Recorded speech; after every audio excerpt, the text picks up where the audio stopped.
Mark, hello, this is KT0 bringing you another i3 commentary on Cabana Republic. Yes, I finally guessed the name of the map right.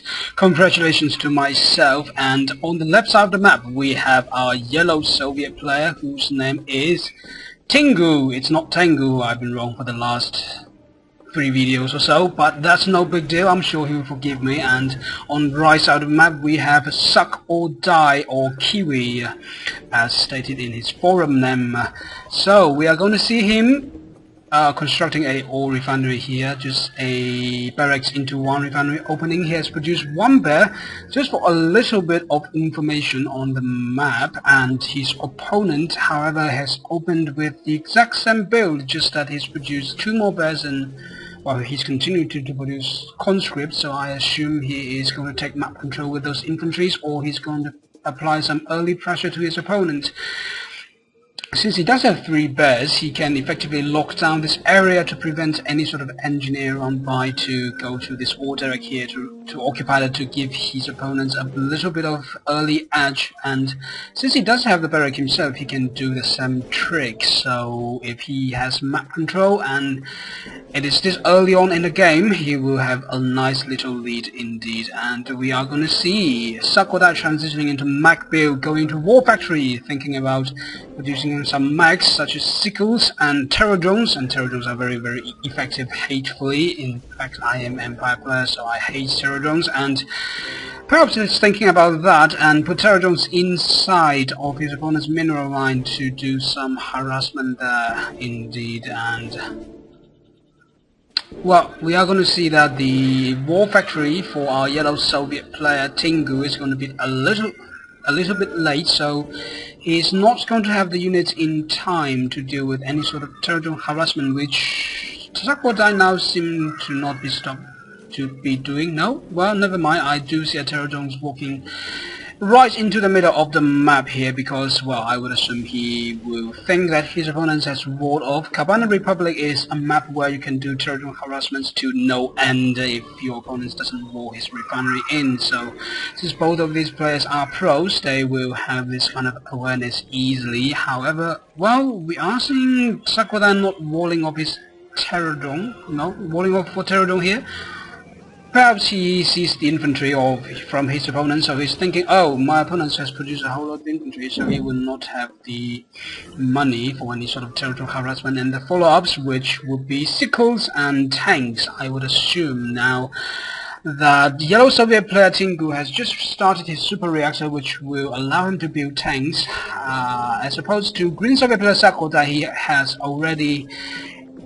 He already has his super reactor up, so he can produce tanks to apply pressure to the center of the map here. We are seeing that our yellow Soviet player is indeed taking map control using the infantries, occupying buildings left and right, trying to kill off the units in there, and is doing some beautiful micros to release the infantry out of the building before the vodka bottles can reach inside and burn them alive. And we are going to see some sickles coming out of our yellow Soviet player.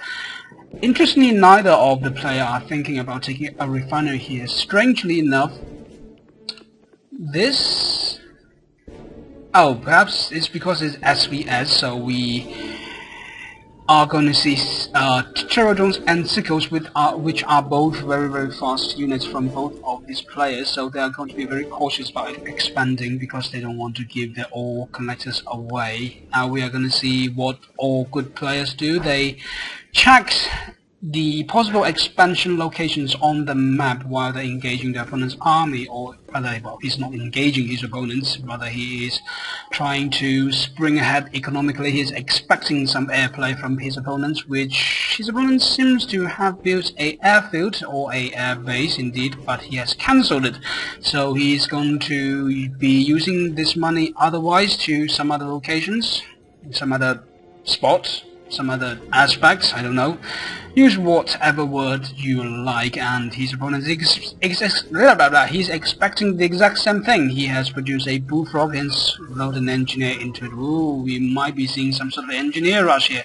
Could that be that he's planning on using the bullfrog to move to this flank. You look at my cursor here. Move to this flank of the map, or indeed move through the water into his opponent's main base to occupy some vital buildings, since the building placement and structure selections for both of these players are so lean. You only have so few structures, so any of those structures, if any of those structures gets occupied, you will be severely behind in the game. Now the yellow Soviet player does have a larger unit count. Now his opponent has decided to go for a expansion at the 2 o'clock of the map. He is going to use quite a large number of infantries and a sickle, try to do a bit of harassment here. However, that is going to be repelled by 1 sickle and 1 tank here, while sickles stand no chance against tanks. Whatever tank that is, even if it is the most fragile tsunami tanks from the Empire faction. And we are going to see a sickle from Sakodai here using the secondary ability, jumping into the infantry line here, killing 2 of them. Well, it's quite a good job, since you don't really have to trade anything with it, while the yellow Soviet player Tingu is smartly using the blue fox to eject one of the engineers to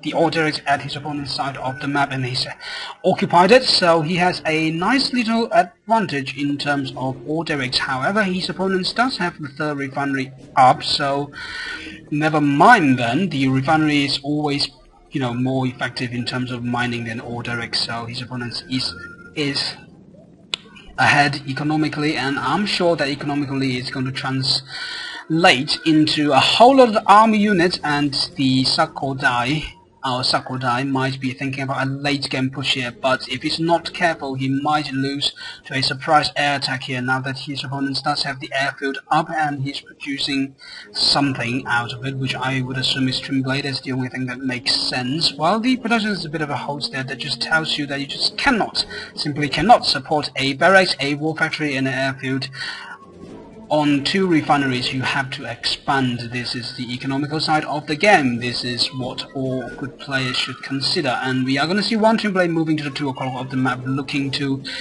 do a bit of harassment here. And indeed the Green Soviet player Sakodai does have his airfield at the 2 o'clock here, so he's going to use his MiG fighters to shoot down one of the Trimblade here, but unfortunately for him, his MiG fighters does get shot down herself by the bullfrog from yellow Soviet player Tingu there. But the bullfrog that shots down that the MiG fighter is going to be infected by one of the terror drones from the suck or die here, so I would say that it's quite an even trade-off, but the yellow Soviet player in terms of map control is quite ahead here. He has his 3rd refinery up now, so economically both of these players are ahead, and the yellow Soviet player is applying pressure to his opponents via a whole bunch of mech units and air units as well to these 2 flanks of the map. But we are going to see quite an epic push from the green Soviet player here. He has 2 Twin Blades shooting away happily at these hammer tanks on the ground here, since he does not have any anti-air support, and even if he does, he will not be a match of the 3 hammer tanks and 1 terror drones from the green Soviet player here. Now that the yellow Soviet player has most of these units killed off, he is thinking about transitioning into a more standard mech play. Now he's continuing his production of hammer tank here, but never mind, he's going to do a flank attack into his opponent's man base here using secret protocols, dropping debris from space, trying to harass the mineral a little bit. But I would say he just delayed the mining for 2 seconds, which is not so much of a big deal in this kind of long macro game. And indeed, I am seeing some yellow movements on the minimap, which there's just a few yellow dots moving back and forth on the map. I would say that the yellow Soviet player does have a better map awareness at this point of the game, but his opponent has a much more scarier army, since he does have 2 Twin Blades, a bullfrog for anti-air, and indeed a MiG fighter just for the air dominance in general. And we are going to see perhaps we are going to see a big engagement here. The The army count of the Yellow Soviet player is looking like very air heavy, I would say. He has 2 twin blades, 2 bullfrogs for anti-air, and only 1 hammer tank. I would assume he's producing hammer tanks out of his war factory. That's the only thing that makes sense, because his opponent is going very ground heavy. But well, I guess it doesn't make sense that you have a whole load of twin blades and you use the bullfrogs to shoot down the big fighters and so forth, and then you use the twin blades to annihilate the ground army from your opponents. And indeed, the Yellow Soviet player Tingu is doing a good job of freezing one of the bullfrog here and using 1 infantry, 1 conscript, I would assume, inside of the building to try to take out the bullfrog, doing so unsuccessfully, only bringing down to the yellow. And the Green Soviet player just pushing out, testing the water here, not taking too much damage for his hammer tanks here. He's going to pull back to his main base and is going to eliminate this waterside lockdown, perhaps to reduce his opponent's vision a little bit, to gain an advantage in terms of moving his army stealthily. And his opponent, however, at this point of the game does have 4 hammer tanks up, and he has a larger air force, I would say. He has 2 MiG fighters and 2 twin blades. As how is the entire of the Green Soviet looking like? He is sitting on 3 bullfrogs here, so his entire is pretty solid, I would say. It's all going to come down to micro here, and now that the Yellow Soviet player does have a barracks at the center of the map here, producing infantries for support, he is going to have a nice little edge should the engagement comes in the next, say, 1 minute, because at that point of the game, the Green Soviet player will not have any chance of erecting up a significantly larger ground army consisting max, and his opponents would have a nice lead in terms of the infantries here. And where I was talking on the back and forth action at the center of the map here, in the background, Green Soviet player Suck or Die has expanded into the water. He has produced a 4th refinery at travel corner of the map, and indeed he has a naval yard up. So if the Yellow Soviet is let's try that one again. If the Yellow Soviet player is not careful, his opponents would have Dreadnought and Stingrays eventually and walk right into his main base, doing some severe damage to all the production structures, tech structures, and indeed the economy line. And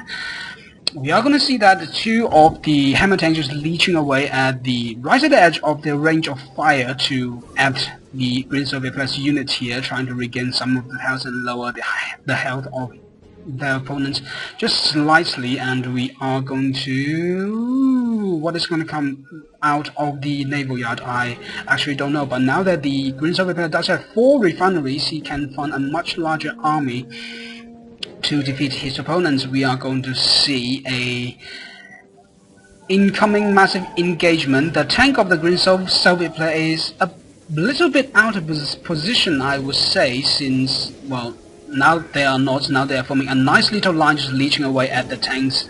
The Yellow Soviet's tank army is outnumbered by the hammer tanks from the Green Soviet player there, so the engagement is going to swing towards the Green Soviet player's side quite heavily, I would say. But if he's not careful with his army positioning, he will lose a lot of units to this dropping debris from space trick from the Yellow Soviet player using secret protocols. And indeed he has moved his tank line just right in front of his opponent's firing line here, and he's unwisely changed his fire mode to direct fire, which is not as effective as it should have been, I would say. And the Yellow Soviet player does have 1 infantry sneakily just under the tank, trying to sneak up some of the mines now that the Yellow Soviet player has won the battle with little units. Brilliant engagement by the Yellow Soviet player Tingu here, and he has spotted the waterside expansion of the Green Soviet player there. Green Soviet player has been forced to produce 1 bullfrog out of the naval yard here, which is potentially not where he wants to spend his money right now, because he does have a much smaller ground army than his opponents, so his opponents would have a nice little advantage there. And his opponent does have his own fourth refinery up at the center of the map here. Now that he has a very firm map control here, he has a large number of army units outside of his opponent's main base. He is thinking about commencing a total lockdown to the main base and then preventing any sort of mech from coming out of the war factory in the main base. And well, Prince Albert does have a fifth refinery up at the 12 o'clock of the map, so he would have a advantage.